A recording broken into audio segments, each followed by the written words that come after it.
ওই যে মিষ্টি কণ্ঠস্বর, ওই যে মিষ্টি কণ্ঠস্বর শোনা যায়,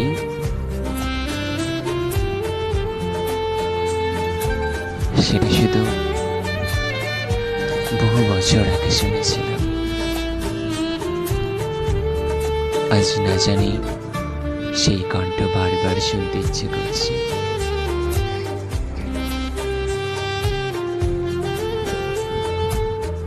বন্ধুটা অনেক পুরনো, হয়তো বা মনে নেই। অনেক কথা হয়েছে,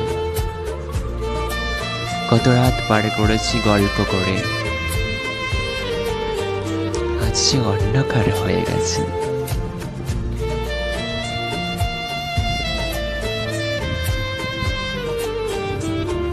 ভালোবাসাটা আজকাল কেমন জানি এক মায়াবী সেতই গাথা।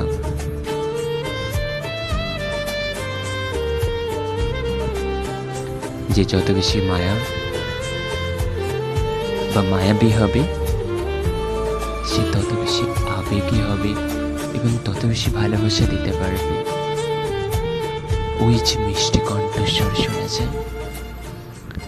শুনেছি তার হৃদয়ের আবেগ ঘনে সেই মুহূর্তের কথা। আমাকে তখনও পাগল করে তুলতো, আজকে ওর সঙ্গে কথা বলার জন্য কেমন জানি বুকের বাম পাশটা ছটফট করছে, একটা ব্রকেন হার্টের মতো।